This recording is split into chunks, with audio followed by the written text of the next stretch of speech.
Welcome home to USA Global TV and Radio. Ours is a place where dreams take flight, voices are heard, and stories are shared. This is where cultures meet, connections are formed, and ideas are transformed into action. This is your destination for authentic storytelling, diverse perspectives, and meaningful conversations. We're where global stories unite and bridges are built beyond all borders. Discover our world of education, entertainment, hope, and inspiration. Together, we're building bridges worldwide. Subscribe to our USA Global TV channel and download our USA Global TV app. Be our guest or join our team. Visit usaglobaltv.com. With heartfelt thanks to our executive producer, Dr. Jacalyn Kerbeck, music scored by Yifei Tang from Cloud Road Music, creative direction by Paul Garcia, and I'm Al Cini, and I'm very proud to be part of the USA Global TV and Radio family. So join us here at USA Global TV and Radio. Make us your home for global connection. All rights reserved. This video and its contents are the exclusive property of USA Global TV and Radio. Unauthorized use, duplication, or redistribution in any form is strictly prohibited. Thank you for being a part of our global community. Let's inspire together.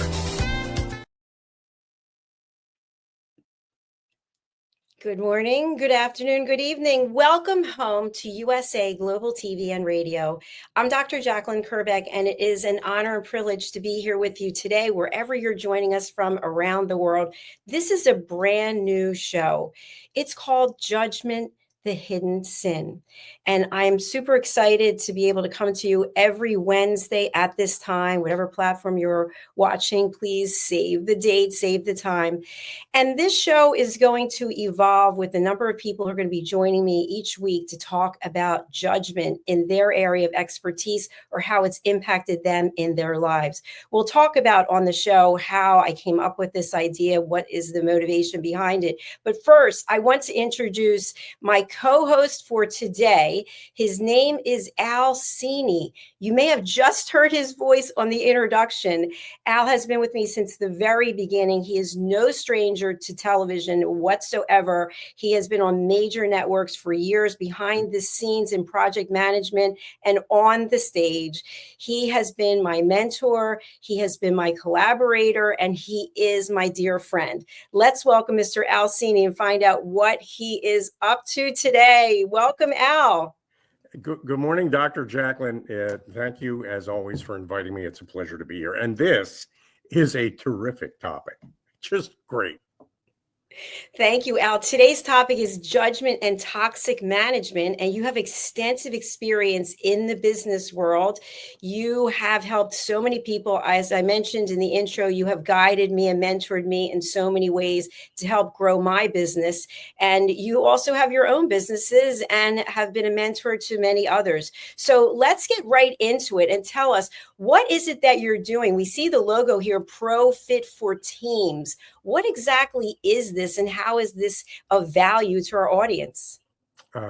Thank you, Dr. Jacalyn. I appreciate the opportunity to talk about what I do early on in this conversation. And then we're going to pivot to what you've done here, because it really is amazing. But anyway, I am, as you mentioned, a project manager, and that's the thing I do. And what any project manager wants, what any project leader yearns for every day, is the engagement, the participation, and the contributions, the practical contributions of the people in their teams to getting things done.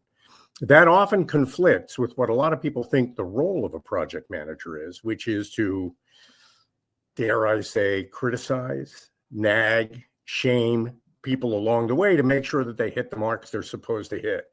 The frustrating thing, though, in project leadership is that the very act of doing that often suppresses the fundamentally proactive behavior that we want from the people who report to us. And those are judgments. And I want to talk about that in the broader sense of the workplace and how often judgment gets us less than we deserve, less than we need. But I want to start, though, with the whole subject of judgment and where it came from in your mind, Dr. Jacalyn. Where did you get the idea to write your book and to explore this topic? Well, thanks for asking, Al. Actually, as you know, I teach listening courses, and I've written a number of books on listening. My latest which is out in the public domain, is Mastering the Power of Elevated Listening. This is the second edition, and it includes a section on judgment detox. So I've included judgment as part of what it is that I teach, because I think when it comes to listening at an elevated level, you are unable to, as a human being, be fully present if you are judging someone else. And all of us judge and have judged. And my reason for bringing this is awareness. So when we are judging someone else, a light bulb goes off and we say, okay, I realize what I'm doing right now. I'm judging someone else. And that's really not what I want to be doing. Or when someone judges us, that we know how to react.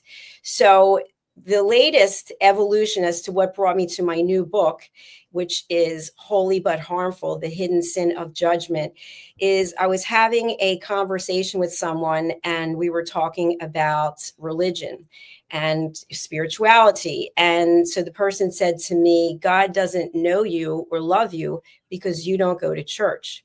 And so I used to go to church, but I had stopped after my mother passed away. We used to go together. So it set me on a journey because I have a research-based mind with a doctorate. And I wanted to see, is there somewhere in the Bible that states that if you don't go to church, that God doesn't love you or know you? And from there, I started interviewing people, clergy people, peace ambassador people, people who are everyday Christians, people who are not Christian, just asking people for their thoughts about this subject. And hence, that's where the book was born from. You know, that is such an insightful realization on your part. And the interesting thing about the dynamic that you just described is the person who was offering the judgment didn't take credit for the judgment. They gave the credit for their judgment of you to the Lord God Almighty, which basically is me saying I must be right because I'm quoting God when I tell you what I'm really wanting to tell you personally. And that whole idea that sometimes religion masks a lot of passive aggressive behavior is kind of true, isn't it? Well, that's what I'm finding in my research. So my book, which will be out on September 23rd in honor, we're celebrating this month, International Day of Peace. I'm a peace ambassador. And in the book, and then we'll switch over to the topic for today, there is a lot of information which is scientifically based. Excuse me. It's based on scripture. We've got motivational quotes. We've got Maslow's hierarchy of needs, and we've got everything around listening at an elevated level. And what happens when you are the one judging, how it comes back and sits with you. So I'll leave the audience with this. I have very long nails and I get a lot of judgment about them. And part of the reason I've kept them, because they're not always the most functional, is I know that it bothers people. I don't know why it actually bothers people, but it really does. And people make a point to say something. Don't you think your nails are too long? And then I say, what's coming up for you when you see my nails? What is it inside you that is being triggered when you see my nails? So thank you, Al, for the question. And I'd love to go on to toxic management.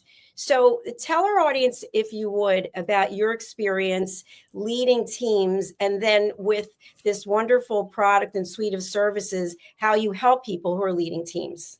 I'm happy to do that. And thanks again for the opportunity. You know, I want to start with a shout out to my partner in ProFit for Teams. Her name is Lisa Manioki, and you know her pretty well, Dr. Jacalyn. We've appeared together in various programs of yours. And one of her coaching philosophies, in fact, her coaching program, separate from ProFit for Teams, is something she refers to as presence intelligence. And she makes the point that we begin our journey of forming an impression with other people often even before we enter the room with them, which means people aren't just judging you based on your fingernails or on the dress you're wearing or how dressed up you are.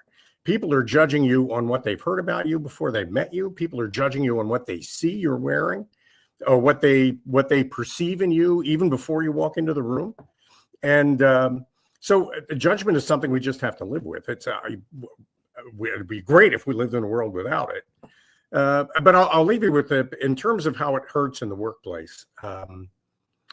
It's a very complicated dynamic that actually boils down to a couple of really simple examples. If you're doing something and you're making progress at something, and I stop you, maybe even yell at you, because the way you're doing it is not the way I'd be doing it, then what I'm doing in that particular instance is forming a judgment that you perceive as exactly that. It's a judgment from me, a criticism of you from me, especially if I have a position of authority, especially if I have a perceived position of authority, which means you don't report to me. I'm a project manager. Most project managers don't manage the people in their teams. They facilitate the activity of the people on their teams, but they still have a kind of an implicit position of authority, and that position of authority gives criticism and judgment weight. And when I burden you with my judgment while you're doing something, the first thing you tend to do is stop doing what you're doing, because judgment is like a red light. As soon as I flash it, activity comes to a halt while people are trying to figure out what you imagine they should be doing instead. And if they don't receive your judgment as open criticism, a suggestion, something that makes sense, not a person, if they see what you're telling them as a personal attack, they'll just stop. They'll come to a dead stop, which means you as a project manager have to do the whole project by yourself. Excellent viewpoint. Thank you so much for sharing that, Al. You know, I'm reminded of something that happened to me when I was in corporate, and I think it's in alignment with what you just shared. May I share it with you? Sure. When I was in corporate, I was calling on a huge global B2B company. I'm not going to say the name, obviously. And one of their lines of products was focused on hair care. And I thought when I went up to do the final pitch that I would align myself with their brand that we were putting this proposal for. So the item was something that you put in your hair for temporary color. And so on our CRM package software, I put out a poll asking our team members if they thought I should go with one color or another. So in other words, I'd have some streaks of this color in my hair. And I was at a company dinner before the pitch, and one of the senior executives said to me in front of everyone at the table, "Jacalyn, remember when you call on XYZ company that you're representing this company, and don't go in there looking like a hooker." And the whole table just stopped talking. And I felt totally judged. I felt like our client was being judged. I felt like hookers were being judged. I felt like there was so much judgment going on there. And yet I was subordinate to this person. And so I had to make a decision right then what I was going to do. Is it judgment, though, or is it envy with judgment as a mask? Do elaborate. Please do tell. A big headache in project management, which is right down the alley of the story you just told. A big headache in project management are newly appointed project managers who used to be individual contributors. As individual contributors, because they were really good, they were recognized. And one of the things an individual contributor likes by way of recognition is a promotion. Now, the next logical step for a highly qualified individual contributor is to make them a manager. Although they're rarely qualified or properly trained for it, they then become a manager. And they then seek to identify themselves in terms of their ability to compete with the how of things that are being done by the people that report to them. And when they see somebody standing out in the team they manage, they can actually become, I almost want to say, secretly jealous, meaning they're feeling envy, but they don't recognize it as that. And their response to it is that they feel they need to compete with the person who reports to them. That's a good way to do it, but I would have done it better. Have you considered doing it this way instead? All those judgments add up to a paralyzing factor. It's funny, we talk all the time about how what we want is excellence, and what we want to build is a meritocracy. But a lot of our leadership skills are aimed at promoting mediocrity rather than excellence. So instead of recognizing excellence when we see it, we tend to compete with it. We want to pull it down to a level that we can compete at. And that kind of dynamic, I think, greatly reduces the performance of a team. Everybody's so busy alert to what might be coming at them that they're forgetting what it is they're supposed to be doing. And a lot of work doesn't get done as a result of that. Yes, I agree with you on that. And I think, Al, just to try to sum up this particular point, you and I had a shared experience, and we worked together doing TV, as you know, before this platform. And I was given an ultimatum, which was I could continue on that platform and give up the radio that I was doing, or I could leave. And so I chose to leave. And having left and stayed on the radio, I then started this platform. So the judgment forces us at times to make decisions. And in that case, I loved what I was doing with you at that other network, but I didn't like the ultimatum, which to me came as being judged for not being able to determine if I was able to be on the radio and television. It's like I wasn't savvy enough to figure out how to do both. You know that I'm really glad you brought that up, because especially today on teams, the people on your team might be a client, somebody that's retaining your services to manage a team, or for whom you work actually as a team leader. But on today's teams, other people in your team could be vendors or collaborators from other teams. And everybody sees you when you're doing exactly what you just described, which means when I send a signal out, especially in front of a group, to one person to pick on them because I don't like the way they're doing something, and I don't extend to them the courtesy of taking that criticism and offering it privately, I do that in front of everybody. Well, everybody else on the team sees that too. Everybody else on the team knows that I do that. And that influences, negatively affects every relationship I have with every member of my team.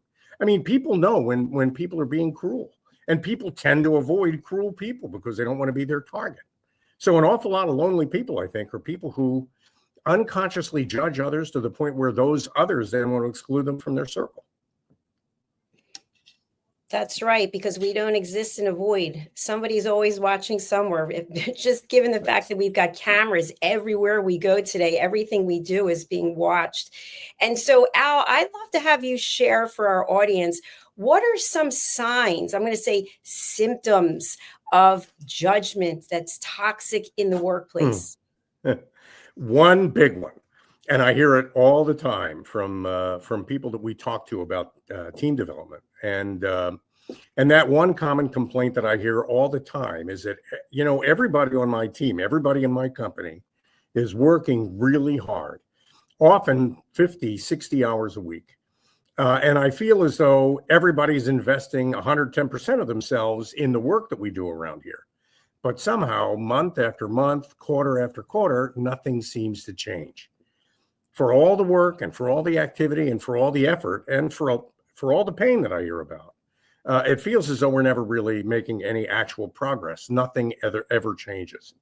And that kind of gets us back to the discussion of passive aggressive behavior. When you are picking at people and pretending it's something else, like informed judgment or a salary review, employee performance review.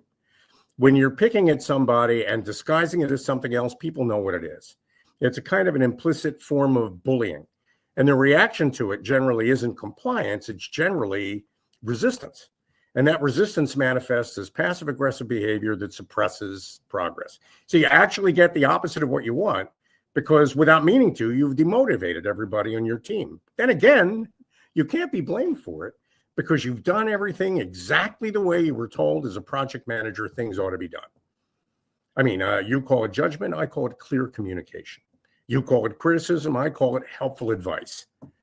And as long as I stay in the pocket of what other people will judge me for, which is, wow, he's a tough project manager.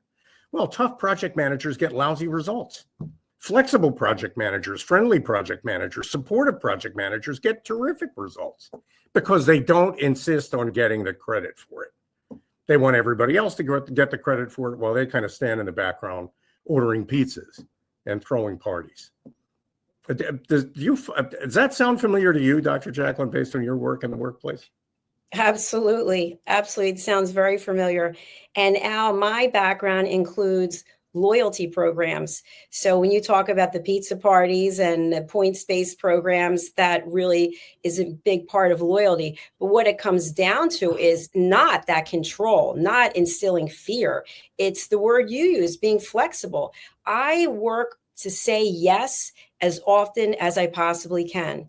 And when I first started this platform, I was somewhat afraid that people would leave. And of course, people do leave because other things, other opportunities come up in life. And so what I realized was give people that opportunity to go explore and see what else is out there for them. And you and I have talked before about life and relationships as a tree. And of course, there are the roots, and then there are the branches, and there are the leaves. And many people come in and out of our lives. They're the leaves. They come in and they blow off, and then new leaves come. And so I find also in management, there are many times when managers or leaders, they're not the same thing, are coming from a place of fear and coming from a place of control. I control everything. I run this company. You report to me. You do what I say. And that doesn't sit well. No, it doesn't sit well with anybody. We hadn't brought up the F word until you just did.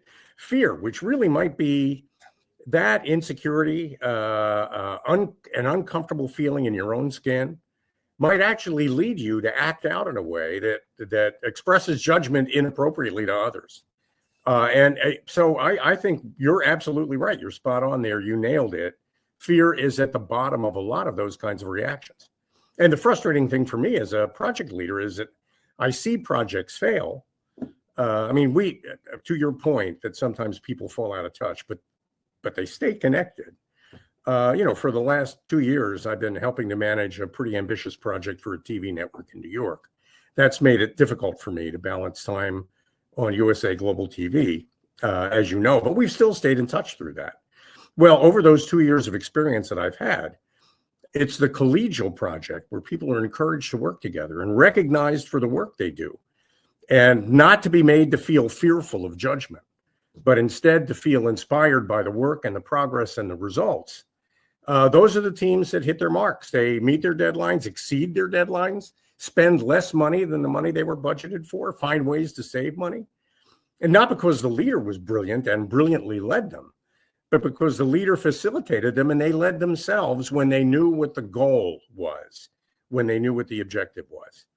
And so that's why I usually refer to it more as project leadership than project management. Thank you, Al. We do have a comment, which we're going to take in just a moment. So hold on, Frank. We'll be right with you. My question to you is, as a result of the pandemic, the way that many organizations operate has changed. And so people were working from home in their pajamas, their living room, wherever they were. And people got a lot of things done, or maybe they didn't. But many organizations are now requiring that their employees come back to the office. So my question for you is, when we think about flexibility and we think about having a workplace that is not toxic, how much do you give to the employees in terms of, okay, you know what is best for you and how you produce measurable results and in return on the investment we've made in you, versus this is the way that we do business and you get on board or goodbye? That's a great question. And I have a feeling that the answer to that question is more subtle than what you would think the obvious answer is. There are an awful lot of corporations, Jamie Dimon, for example, corporate leaders who were saying, you got to come back to work. We built this office building, 500,000 square feet. We need people to sit in it. Otherwise, why did we build it? Now, on the one hand, what you're looking for is the kind of bubble up activity that happens when people work together physically, especially in certain environments, let's say like stock trading. The activity that you feel, the buzz that you feel in the room you're working in with other people who are also working in their separate work areas, I think that could be very motivational. It could be very discovery oriented. I mean, you could learn things from other people just by watching them or listening to them talk. Those are opportunities that you don't get when you're working at home. Now, so some companies are requiring that people come back to work, and I understand the motivation for that. But I also know that in those companies, for certain home run hitters, For certain people who behave in a certain aligned way that gets things done, if you went to your manager and said, listen, I need 2 or 3 days to work from home every week, those exceptions would be made for you, are typically made for you. But for the average employee, you kind of have to prove yourself before you're allowed that level of flexibility, which means we're actually now challenging that whole rule of everybody has to be treated exactly the same, where everybody has to abide by the same rules and everybody has to live under the same conditions. I understand that too. That's social justice, and I totally get the need for that. But at the same time, 2 different people working for the same company don't just become the same person because they work for the same company. They live 2 different lives. They have different constraints. There are things in their private lives that they can share maybe with a manager to get some flexibility that maybe they don't want everybody else in their team to know about. And that's perfectly reasonable. So, yeah, everybody should go back to work. They should work in the office. But at the same time, every leader needs to listen carefully to the needs, especially of their best performers, of the people who do the best work, maybe, or the people who've been there the longest. Listen to them and try to accommodate them where you can. Now, you got to work with HR on that to make sure you don't break any laws. But that's what HR is for. Al, I appreciate your perspective, and I'm going to give a different perspective, counterpoint. So what if the person who isn't one of the line leaders or one of the A-level players in terms of their performance and how they've been rated based on that, they decide that you are judging me because I'm not as performing at the same level as this other person. However, if you gave me the opportunity to do things the way that I want to do, I can commit to you that I will be one of the top performers. Okay, I'm going to jump on your side of the argument because it's a great one. Yeah, and this is unfortunately true of all human beings. In our lives, we have some people that we're a little closer to than other people. We have some people that we'd rather spend time with than other people. That's just the way it is. So everybody has kind of an inner circle and then a larger circle of people that they see from time to time, but are not as constantly in touch with them. Okay, so we got favorites is another way of putting that. When you're a department leader, I don't want to just say project manager because it's true of anybody in a leadership position. When you start playing favorites and picking people that you like better than other people, because you like them, because maybe you used to work with them, because maybe you bowl together or fish together. When you start picking favorites and playing favorites, everybody else sees that. And they then legitimately can argue, well, the reason why you let Steve or Jane or Jacalyn work from home is because you like them more than you like me. Now, if I can make an argument like that, and I can go to HR and I can hire a lawyer, I can make a lot of trouble for a company. And that's why you need to be careful about it.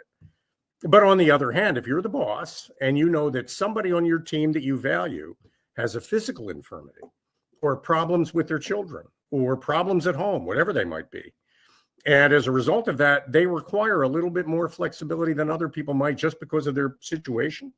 Well, if they're valuable to you as a human being, then they're valuable enough to listen to your point, to listen to try to understand, and then to keep us all out of trouble, bring HR into the conversation, especially in a large company, because you want to make sure that you stay on the sunny side of the rules when you offer that kind of flexibility. I hope that resonates with you because, yeah, you've got to be tough sometimes. You absolutely have to be, but the appearance of being tough and actually being tough are 2 completely different things. And a lot of people feel as though in order to express themselves as effective leaders, they need to be rigid, inflexible, and difficult. And often that means that their tool to look rigid, inflexible, and difficult is unwanted criticism, judgment. And that actually puts you behind the 8 ball it really is not a good place to be. It actually ruins the game if it gets people to stop playing it. Absolutely.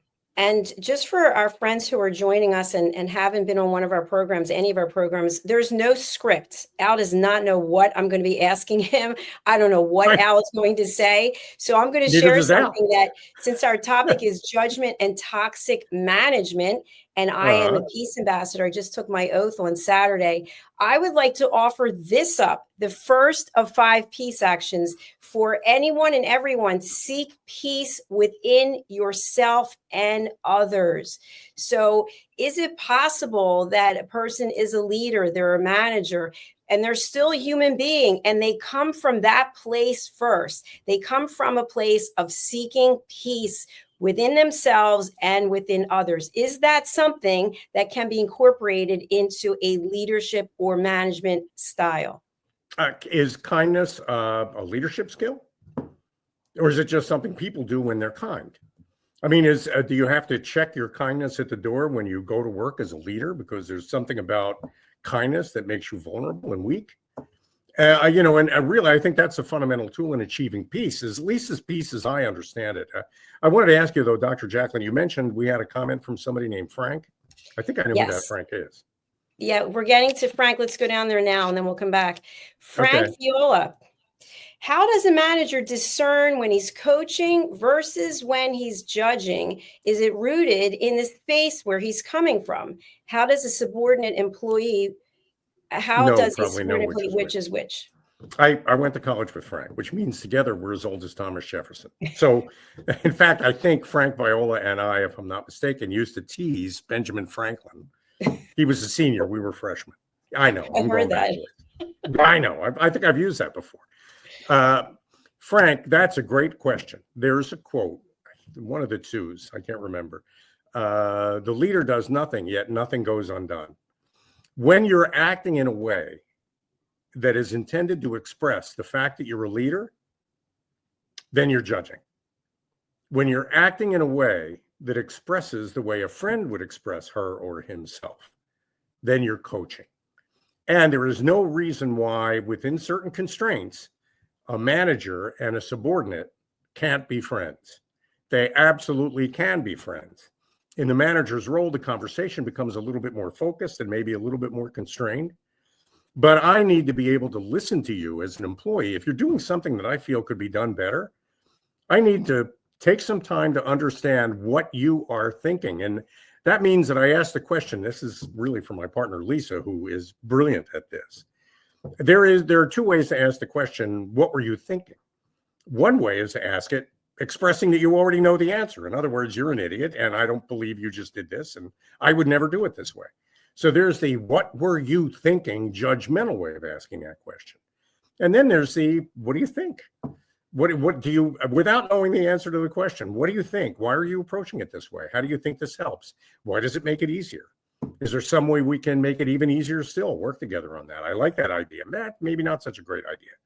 I mean, it's possible to have the conversation in a way that's a learning, listening conversation rather than a preaching, lecturing conversation. And I think peace falls on the learning, listening side of things. And the lack of peace is stolen by bullying, I guess, is the way a lot of people would see it. I mean, even if it doesn't meet the technical definition. When I already know what I want from you by way of an answer, and I ask my question to get that, what I'm really doing is bullying you in an emotional way. As a leader, if you do that, you're going to lose your people. I don't know whether this answers Frank's specific question.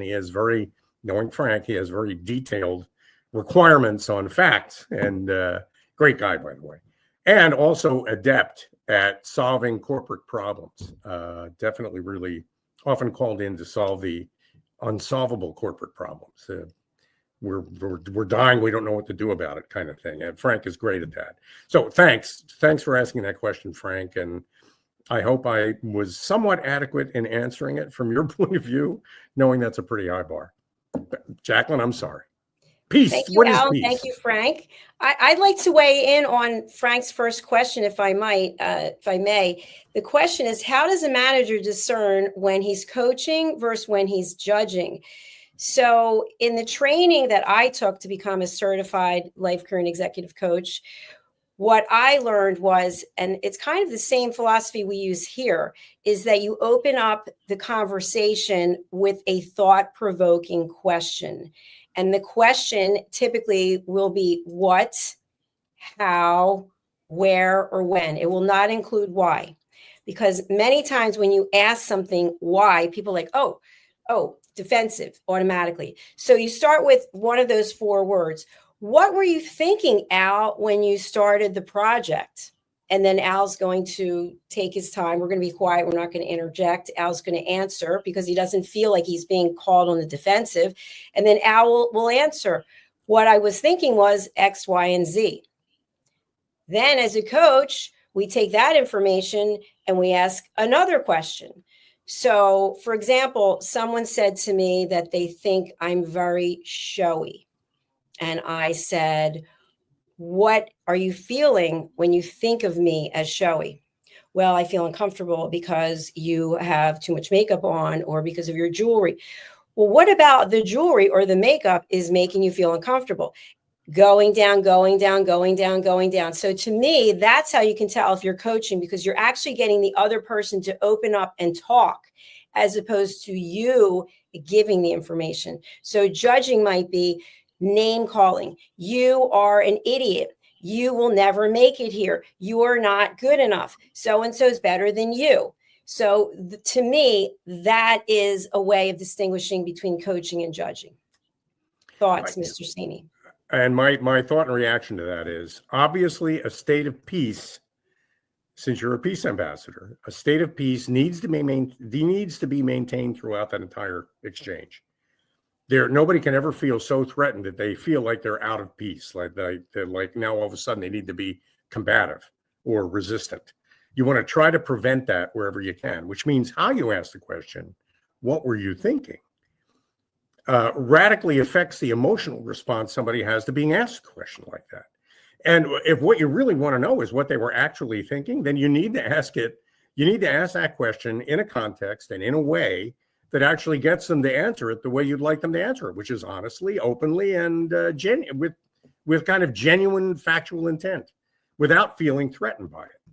Because as soon as they feel threatened, they become resistant. As soon as they become resistant, they stop working. And that, the fact that when your people stop work, people are brilliant. I mean, cagey. I shouldn't say cagey. They're all nice people. Everybody who's ever worked with me on a project team has been a very wonderful person. And they've all been different. But I know this about them. Whenever I've blown a whistle, whenever I've raised my voice, whenever I've asked the question, what were you thinking? Rather than, well, what do you think? Whenever I ask the question that way, they've all come to a dead stop. That's it. It's red light. I'm not doing anything. And by the way, like I said at the top of it, when we talk to people that we work with, everybody around here is working really hard. They're working 60 hours a week, but I feel from quarter to quarter, from month to month, we're not making any progress. That's what you see. That's exactly the result of it. When you take peace out of the workplace, when making people feel threatened becomes part of the norm rather than the rare exception, that's what you get, and you deserve it. Thank you, Al. Excellent as always. And I'd like to add on to that, because I think this is really important, because people are watching the show and things are coming up for them, right? They're watching and listening to what you and I have to say, and they're probably judging us. They're probably judging us because that's how life is. No one's asked this question yet, but there may be people out there in a leadership position or a position of authority within the organization who are thinking, this is ridiculous. I get paid to produce numbers, and my team has to produce those numbers. I don't have time to handhold and, oh, Bill is sick today, or Susie's child is starting back to school. Well, yes, you do have to care about that, because these are the people who are the ones who are going to produce results and stand by you. And Al, what's the number one reason people leave an organization? The number one reason people leave in an organization, their usual number one blame is the person they report to. Usually it's their manager that causes them to leave. And not necessarily because their manager is bad, but because their manager makes them feel bad.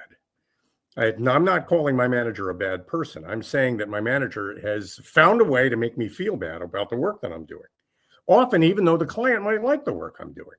So I have this weird conflict between doing it the way my boss wants and doing it the way I feel it needs to be done. There should never be a conflict between those two paths. It should always be clear, and I should always have the support of whoever it is that's managing me, managing my activity. I should put it that way.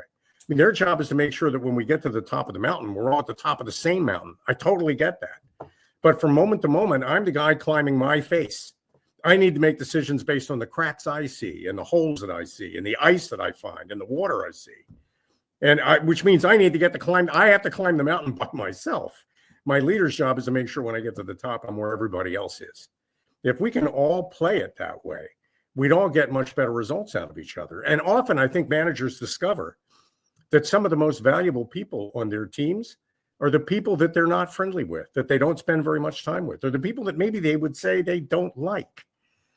But just because you don't like them doesn't mean they're not a resource and that you can't do something to inspire them to make a contribution that needs to be made. And that's a responsibility we all have. And one last thing on Pro Fit for Teams. I completely agree. Nobody has the time for this. Nobody has the time to work with their teams. Nobody knows or even knows how to approach their people as people. Well, I've managed a lot of really demanding, highly technical project activities. I can tell you from my own experience, spending time with the people and making people feel like they make a difference gets the most technical engineering problems solved, the most complicated engineering solutions achieved in the shortest possible time at the lowest possible cost. And in Pro Fit for Teams, which is what we do commercially, we get it done in half a day because we know how. There you go. Pro Fit for Teams. It's for everyone who is interested in having a workplace that is not filled with toxic management. Al, I also want to broach this subject because you just touched on it, is the fact that people want to feel seen and heard, not judged. So someone once said to me in my corporate career, they know that I have ulcerative colitis and it's an exhausting disease, and said to me in front of a group of people, do you think you have enough energy to keep doing this job?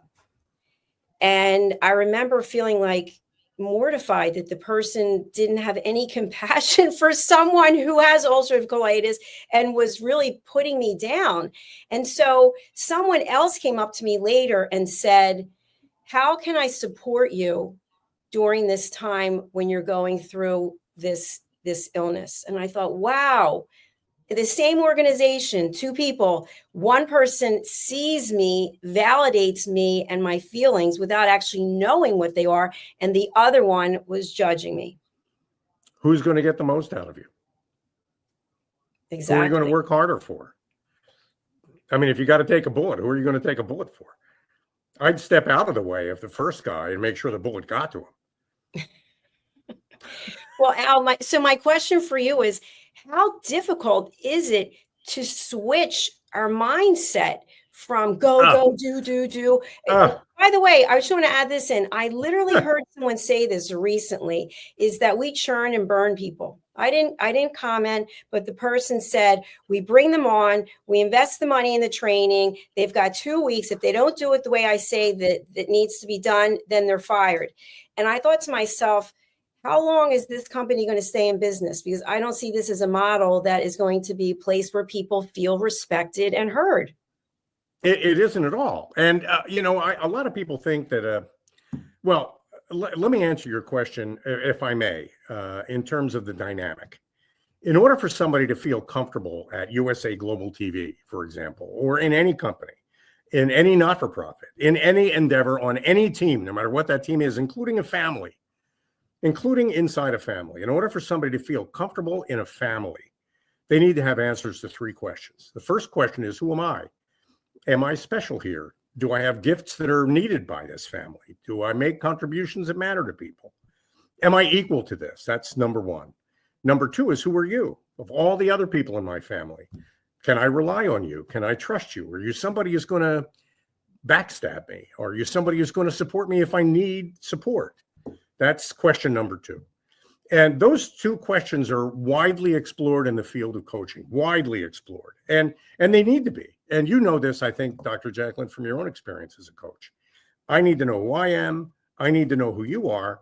And then the bigger question is the question most people don't know how to grapple with. I shouldn't say never do. They're grappling with it all the time.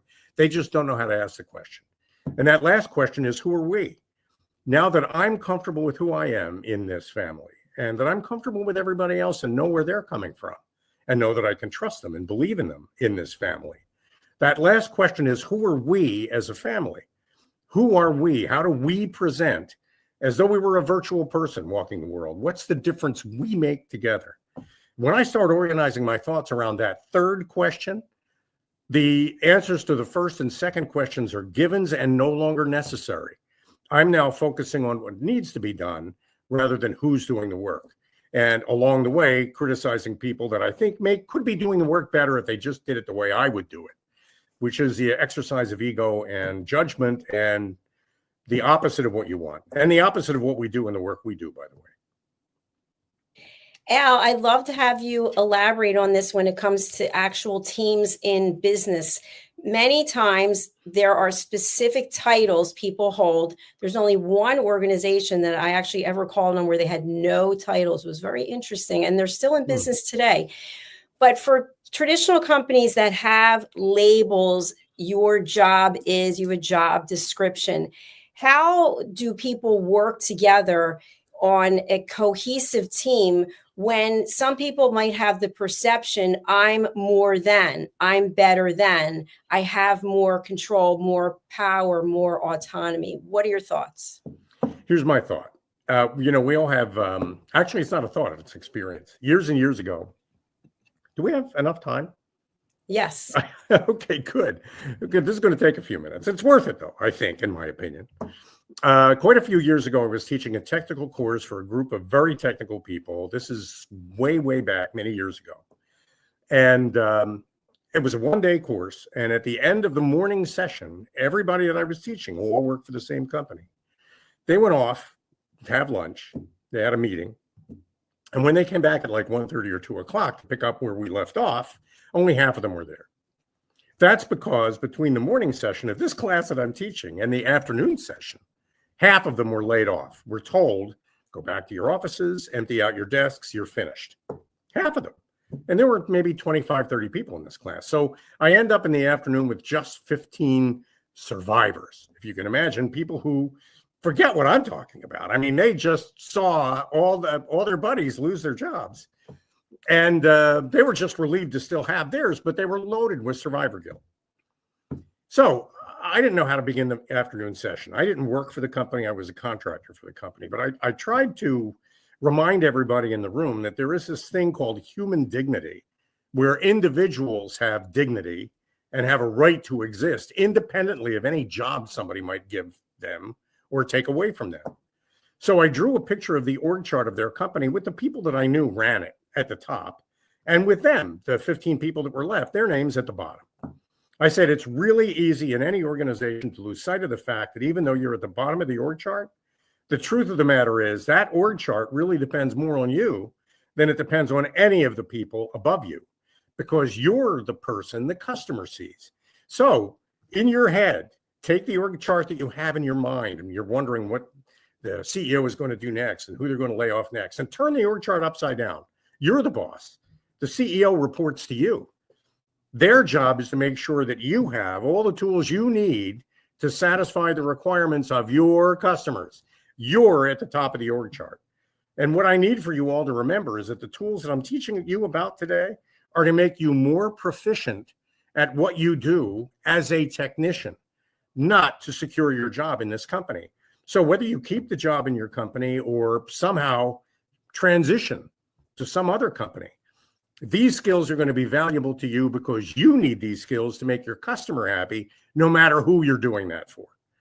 And that, to me, has always been the way you solve problems like that, the way you approach problems like that. I don't know whether that lines up with the question you asked, Dr. Jacalyn. Yes, it does. Absolutely. Thank you for sharing that. And Al, we are coming towards the end of our program, and I've thoroughly enjoyed it. I want to talk about something that we're going to be doing together in the future. You and I used to do a television show together called The Business Talk Show.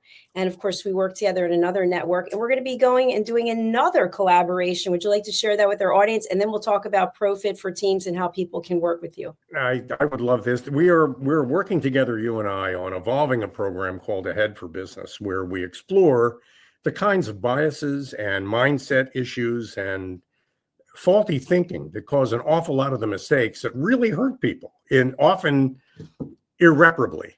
And we're going to springboard the program off of mistakes like the Cracker Barrel branding, and even going all the way back to Nuke versus Classic Coke. Mistakes that people may have made, even sometimes deliberate mistakes to get headlines out of it. But the Titan voyage to the bottom of the sea disaster, the bad judgments, these are cases where teams have not worked together for the good of humanity or even the good of the client, but instead have been pursuing a CEO's individual private interests, often into a dead end. We'll talk about branding companies like Jaguar, for example, and then talk about the kinds of things that go on in your head that might cause these problems, and things that you can adjust to prevent them or to adapt to them or recover from them. So that really is a head for business. It's a mix of neuroscience and business, and with a lot of fun and humor kind of mixed into it. And we'll be looking forward to launching that very soon. And of course, opening it up to having some fabulous guests who want to share their stories or weigh in. Specifically, you just mentioned Cracker Barrel. By the way, there's also judgment in all of those things as well. So I think we'll be bringing that in. We cannot get away from judgment. But my goal, as I mentioned at the beginning of the show, is for us to be aware of when we're judging and how we're going to react as a result of that, which to me is no reaction, or doing what I did, do some research and see if what they're saying has validity. Yeah. So Al, you and Lisa are the collaborators of ProFit for Teams. Lisa, if you're out there, hello, we miss you, we love you. What is it that you can offer to our audience specifically, and how do people get in alignment with working with you, with bringing you on to assist? Okay, first of all, Lisa, if you're not there, then I want a note from your doctor, which, by the way, is a judgment, and I take it back immediately. Second of all, ProFit for Teams is a team development program that Lisa and I have co-developed. My end of it has been quantitative and instrumentation, which is how do you measure whether somebody feels like they belong on a team? And is that measurement of belonging related to anything that's important? And is it something we should worry about? And if it is, how do we change it? How do we move forward from there? And as a result of that, we've used a lot of social psychology and a lot of neuroscience all under the hood to craft a half-day experience that has a heart. And that really is where Lisa makes the critical contributions. It's a program that is quantitative and scientific, which means my engineering community will love it. The engineers that I work with. Also a very underserved community of team building participants, by the way. I think they'll love it because it is precise and scientific, but at the same time oriented toward their particular needs as individual humans. And we craft all that using an instrument that we've developed called a discovery audit that feeds a process that takes only half a day that could be delivered virtually or in person. And most people would call that team building. We call it team development because we think it's more than just team building. So, Dr. Jacalyn, I'm not sure if that answers the question, but I'm reachable at 212-480-3730, or you can also email me at al@pro-fit4teams4teams.com. And Al, what about for people outside of the United States? Are you able to work with them? Oh, sure. Well, we can deliver virtually. Our only constraint at the moment is English. We have hooks in the discovery audit to translate it into other languages. We're focusing more on a English language-based population at the moment, but eventually we'll have versions. We've been asked to produce a version of the discovery audit in Hindi, for example. And considering the number of engineers in India who participate in programs all over the world, projects all over the world, I can see that could be of value. Brilliant. Thank you so much, Al. I really enjoyed this. And thank you for being my first guest on our program, Judgment, the Hidden Sin. What would you like to leave our audience with today? Well, if we don't leave our audience with anything else, it's that judgment destroys peace. Peace, however you want to define it, however you want to understand it, is something you can't afford to lose if success is what you have in mind. If you intend to fail, then you can do that in a climate of chaos and animosity. You can fail quite handily in that. and yet look like you're doing a good job, which is kind of the sad thing there. But if you don't maintain a kind of a climate of peace and sense of peace inside your organization, then ultimately your people are going to stop working for you. That's the opposite of what you want. And judgment is the fastest way to kill peace.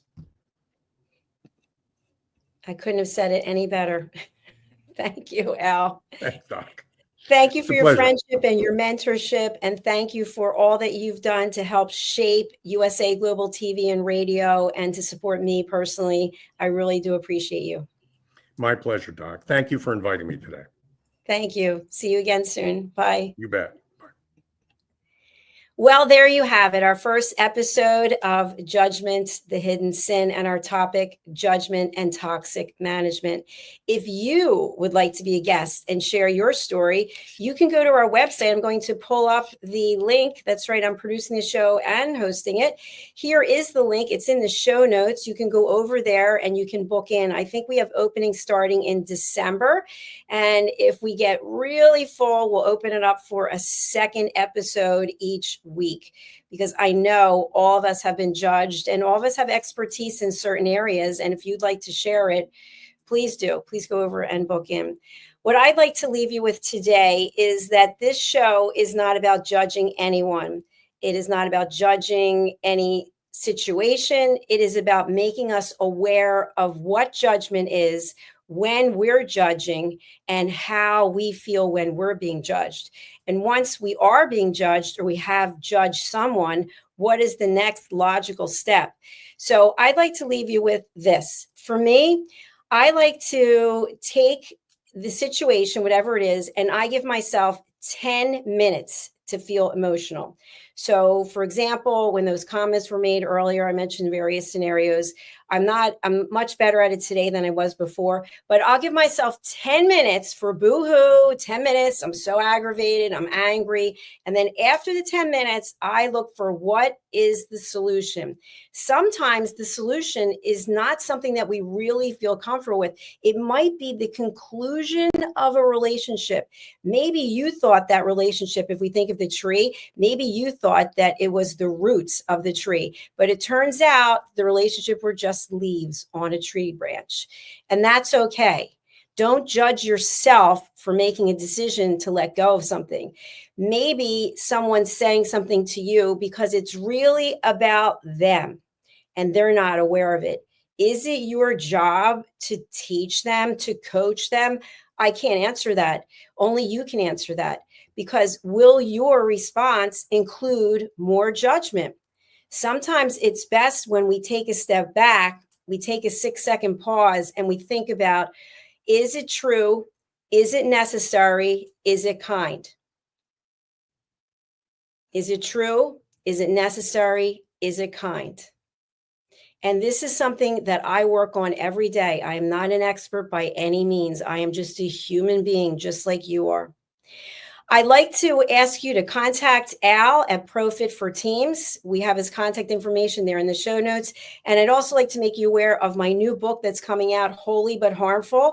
And this, again, is not judgment about anyone or anything. You may be judging me because of the book. Let me just bring up the book cover for us to see. Holy But Harmful, the silent sin of judgment, how hidden judgments destroy relationships and damage lives. You may look at this cover and you may think, oh, I don't like that. What is she trying to say? Is she picking on me because of my religious background? No. The answer is no. If you are judging me for writing this book, maybe something that you can consider purchasing the book, because you don't know what's in there and you're just judging it. So that's what we do. You might judge the way I look, but until you get to know me, you don't know who I am. So you don't know what that book is about because you haven't read it. It's not available yet, but you can pre-order it on Amazon. So thank you for listening. Thank you for being part of today's conversation. As I mentioned, we're looking for you to share your stories. We currently have about 60 different television shows here on USA Global TV and Radio. We stream to 60 countries.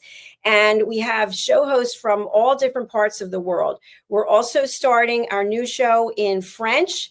I think today is the third episode, La Voix de la Garçon. I hope I said that right. And we have a new German show. I'm not even going to try to say the title of that, but that's starting in September 16th with Mr. Roland Friedel.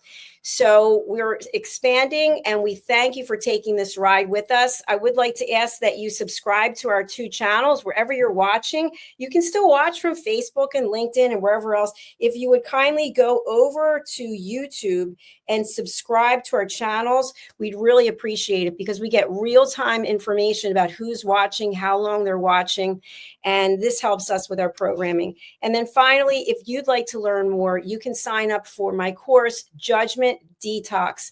This is a course for everyone. Again, we're not judging anyone or anything. We're just suggesting, if you want to have a life that is filled with peace, it's not some big pie in the sky dream. You personally want to have inner peace. I ask you to consider 5 peace actions from the World Citizen Peace Organization. Seek peace within yourself and others. Don't point the finger. When we point the finger, it's your fault. It's your job. It's your responsibility. This thumb is pointing back at me. It's my job. It's my responsibility. It starts with each and every one of us. Reach out in service. Help someone else. Look around you. Who can you help? It doesn't have to be monetarily. Protect the environment. There's so many ways we can do this. Respect diversity and be a responsible citizen of the world. Thank you again for watching. Thank you for listening. We're going to go over to our sponsors. We also have an entire line of logo merchandise. You can get a shirt if you're a fan, if you've been a guest, if you're one of our team members, if you're a sponsor, if you're just somebody who really likes what we're doing with our world-class education. Why not rep our brands? Actually, I have something right here I'm going to show you. This is one of the shirts that I wear on a regular basis. I just have it hanging up here, but I'm a top 10 TV show host. Really good quality shirts. And then I have another one here, which is really for anyone. Anyone can wear this shirt if you're an elevated listener. And we have an entire thing of hats and mugs. Here's our ad. Check it out. Thanks for being here, and we'll see you again next week. Get ready to wear the brand that's changing the world of media. Introducing the official USA Global TV and Radio online store. From our TV show hosts to our incredible global guests, you asked, we delivered. Rep your appearance with pride. Whether you've been on air, hosted a show, or tuned in, we have something just for you. Visit us at usaglobaltvradioshoп.myspreadshop.com and start shopping today. Check back frequently. We're dropping fresh new designs all the time. Showcase your role in our global community. These designs celebrate your voice, your story, your presence. It's more than just merchandise. It's a movement of hope, inspiration, education, and elevated listening. Head to usaglobaltvradioshoп.myspreadshop.com. Your spotlight awaits. USA Global TV and Radio. Elevate your style. Elevate the world. USA Global TV and Radio proudly presents Tracy Cram Perkins, a dementia caregiving survivor teaching how to balance care with peace of mind. #1 resource for dementia caregivers. It's the book Dementia Home Care: How to Prepare Before, During, and After. Over 17,000 copies sold of this must-have guide.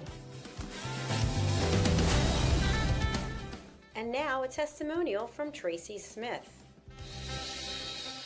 If I was to describe this book to someone who is going through a similar situation, I would underscore how important it is to have some sort of a tool or a guidebook to help you through certain stages. And there's so many, it's such an unknown topic to the average person. And to have this as a reference is essential. It's going to help you get through it personally, as well as help your loved one manage.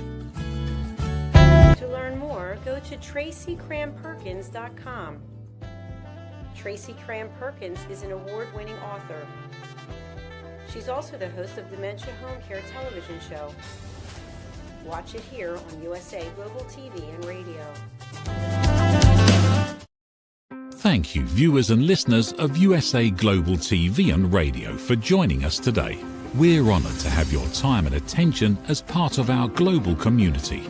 At USA Global TV and Radio, we believe in the power of authentic conversations, meaningful connections, and creating a world of possibilities together. Want to be part of something bigger? Join our team of elevated listeners at usaglobaltv.com, a space where your voice matters and your ability to listen transforms relationships. Stay connected with us across all our platforms for thought-provoking discussions, expert insights, and empowering stories.